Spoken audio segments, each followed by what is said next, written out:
a goat taken to slaughter, a ride or die having her fate sealed, and the downfall of a rebel queen. What's up, guys? My name is Devin, and I am the host of Let's Play Survivor, back with another video to discuss my thoughts and takeaways for Week 2 of Australian Survivor, Australia versus the World.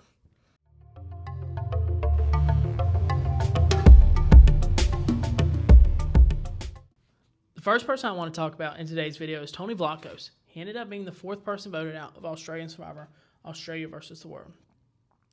My opinion is that Tony made all the right reads this season. I just feel like he was not set up for success on this World Tribe. After the departure of Rob, it was pretty clear he and Tommy were on the bottom. And again, he knew the girls were forming an alliance. He ended up being on the wrong side of the 2.0 Black Widow Brigade.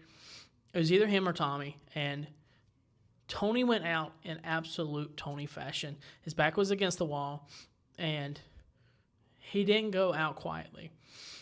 You know, the shoe idol was, it was silly in nature, but he was really doing everything that he could. So I applaud him for it.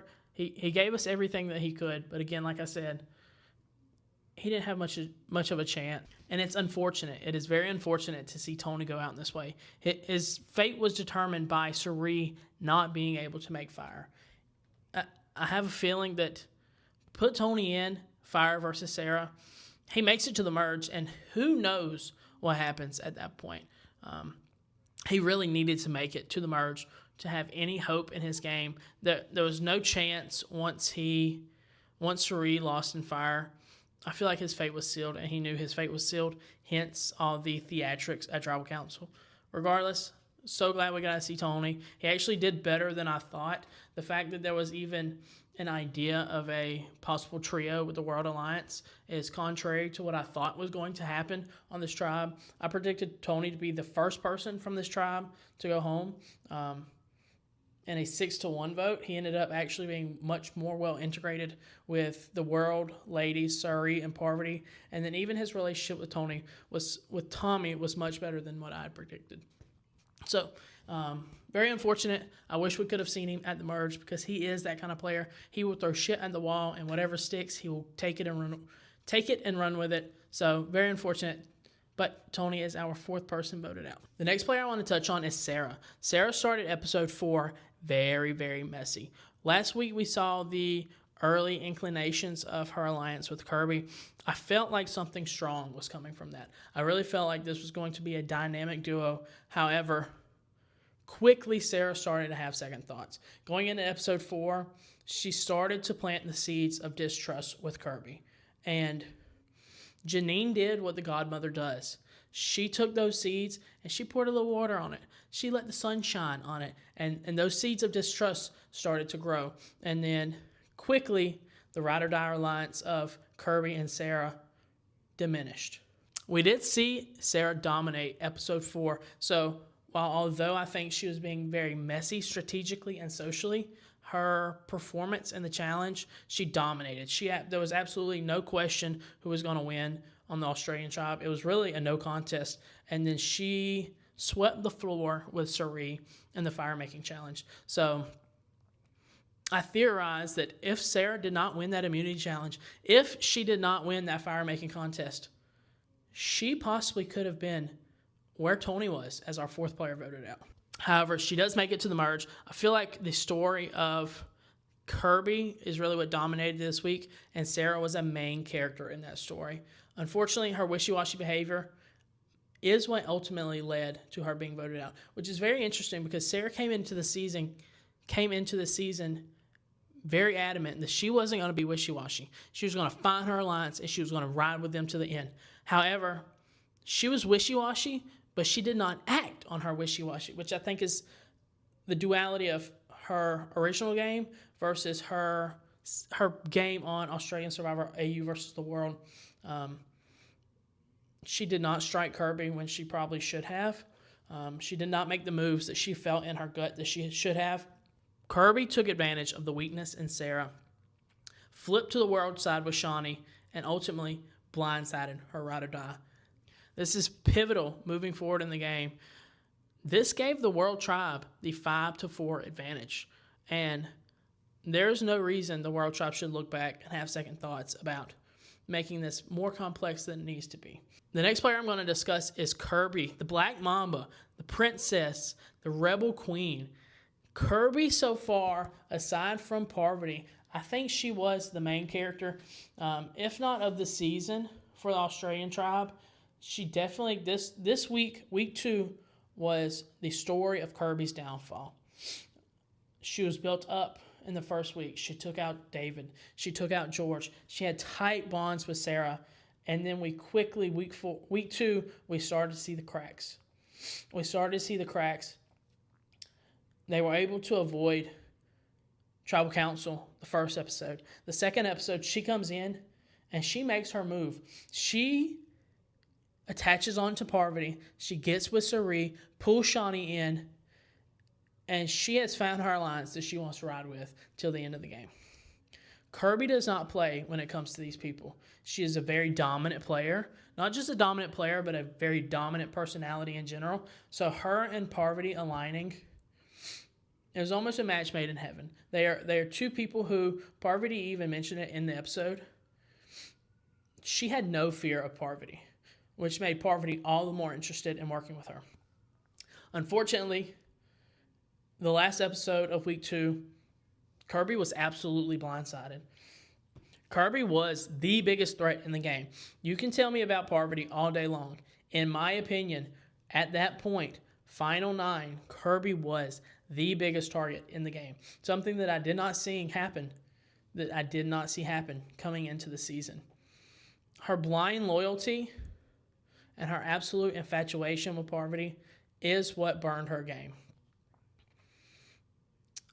I feel like there was an avenue in which she could have made it deeper in the current construct of the game.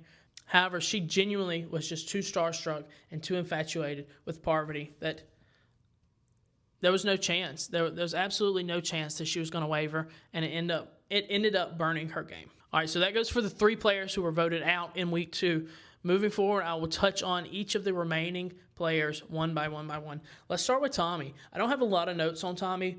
He did win immunity. He won it by luck based on a rock draw due to a challenge stoppage because of the weather. Had Tommy not won that immunity, I fear that he would have gotten 0 content this week. He's shown to be close with Cass, and he is in a trio of the International Alliance with Lisa also. However, we have not been shown any of Tommy's game. Absolutely none at all.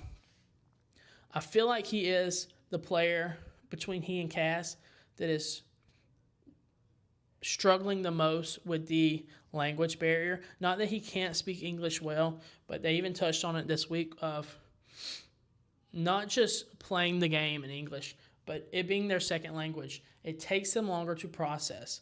It takes them longer to process the words that are coming into their mind, because they're not only are they having to process it, but they're also having to translate it and understand it in a way that English speakers don't, whereas it is immediate second nature to us. This being their second language, there is a little bit of a delay in their game. And so I feel like Tommy has struggled with this, whether they're going to show it or not, and that has hindered his game.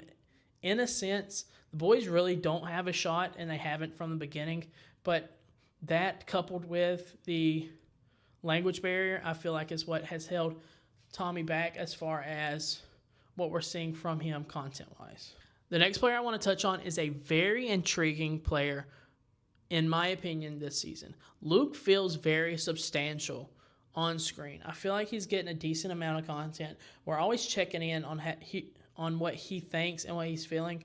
However, looking back on the season at hand, he is an absolute outsider. He hasn't voted on the right side of the numbers, not one time this season. He is playing potentially the worst game thus far. If it was not for his hidden immunity idol, I think he would be dead man walking. Although he could use his charisma to his advantage. I'm not saying Luke is down and out. However, so far this season, I'm not very impressed. I thought Luke could come in and be one of those power players. I still have an inkling where part of me wants to believe that he can make a turnaround, but I don't have high hopes for him. He is very much on the outside of the numbers. He has Janine as his number one ally. However, we saw in the most recent episode, Janine did not even vote with him. Janine flipped and voted in the majority, sending Kirby home, and she left Luke on the outer on that. So I'm interested to see if he can gain any footing. We're at the final 8. We don't have much longer to go. We have 3 more episodes left. We have, 5 more people are going to go home. If Luke can't figure it out soon, I feel like he will fall flat on his face. The next player I want to touch on is Shaunie. I don't have very many notes on Shaunie. She is giving us the Sean tint of the internet's favorite alliance with Parvati and Shaunie. However, I wonder how much of that is actually legitimate and is strategic, and how much of that is just playing it up for the cameras and it's for show. I feel like Shaunie has played Survivor enough, and she has found the sweet spot in her personality and her niche as a Survivor player that she is going to play up and be that fan favorite. So people want to keep seeing her come back. They want to see her come back. She has played Australian Survivor more than anybody in the history of the show. And so part of me questions how much win equity she actually feels like she has versus how much she is putting on a show for the cameras and the television. I do think Shaunie is our biggest free agent. We have seen her flip back and forth, and go with the numbers that feel right in the moment. We saw her early on forming an alliance with Kirby. This very next vote, she was not with Kirby. She sided with Luke to try and take out Cass. So it's interesting to me to see where Shaunie can find footing and what she does next. All right, my next player I'm going to discuss is another one I don't have very many notes on. I do enjoy the little bit of presence that we do get from her, which is Lisa. All we know about Lisa is she still seems to be very tight with Cirie, and then still has the trio of the International Alliance. However, outside of that, she doesn't seem to be overly strategic. She even made a comment in this past week of, if it's good for Cirie, it's good for me, which it feels like a lack of independent thinking. And I don't want her to just exist for Cirie's convenience. We've seen her in alliance with Tommy and Cass, but again, we're not getting much traction out of her, so I don't really know where I see her going. Unfortunately, I don't see her being a major player. Not everybody can be a major player. I guess we'll see where this international trio goes and how far her duo with Cirie can take her. Next up is the Queen of Quebec, Cass. Cass is making a major turnaround for me. She is a player who I did not have much of an opinion on going into the season. However, she has a hidden immunity idol. She is shown to be our arguably most well-rounded player, and she is not perceived as a massive threat in the way I feel like they should perceive her. She has dominated in challenges so far. She two endurance challenges back to back. She was in the top 2. The one challenge that was canceled, she was in the top 4. She is a major player, not just strength-wise, physically, but I feel like she's in a very good place. If she can navigate some more of the Australian dynamics and doesn't exist solely within that world trio, the international trio, and then the entirety of the World Alliance, I could see Cass making waves. I fear that they're going to identify her as a physical threat. She has already proved it. We are 2 votes into the merge, and she is the biggest physical threat in the game. So I'm hoping if they do go after her, she makes a smart idol play and can keep herself in the game. Cass is the player who I am most intrigued to see what happens in her game. I am enjoying watching her a lot. Not only is she a strong player, but she is very enjoyable. Every time I see her on my screen, I catch myself smiling. There's just something about her that radiates to me. And so, yeah, I hope to see her as long as we can. I would love to see, one of the dark horses like Cass come out on top. So I guess we'll see where it goes from here. Next player I want to discuss is Janine, our godmother. Janine was playing a very quiet game there for a while. We knew of the relationship and the duo with Luke. However, this past week we saw her strike. She planted seeds of distrust into Parvati. She lied to her face and deceived her in a way that if it wasn't for Cass winning this previous immunity challenge, there is quite possibly a world in which we see the World Tribe broken apart. Unfortunately for Janine, Cass did end up winning immunity. However, in the most recent episode, Janine was able to connect with Cirie, and she rallied the votes, and it was her and Cirie who I give full credit in taking out Kirby. The other players just simply tagged along, whereas it was a collaboration between the godmother and Cirie, and I give her credit for taking out the biggest player of the season so far. I genuinely think episode 6 was her best episode, and it showcased why Janine is so good at this game.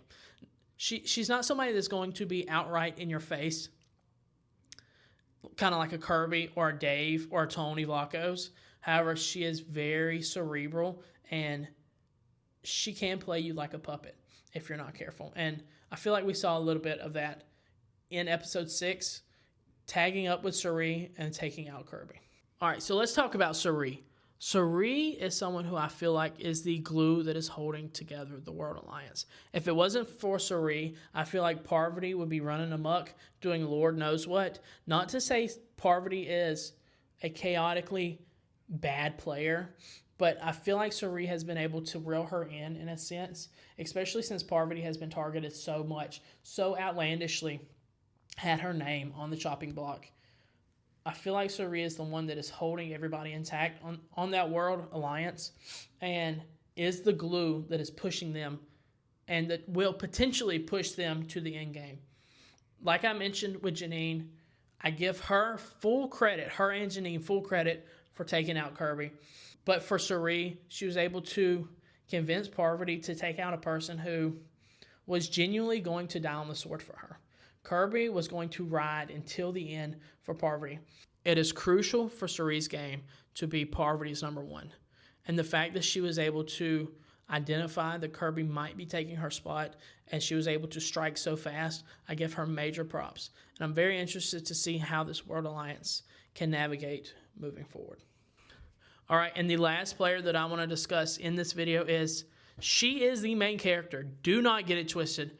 Parvati Shallow has come into this season and has played like I have never seen her before. She arguably played her best game in Heroes vs. Villains. You can debate with me if you want to, whether it's Heroes vs. Villains or Micronesia.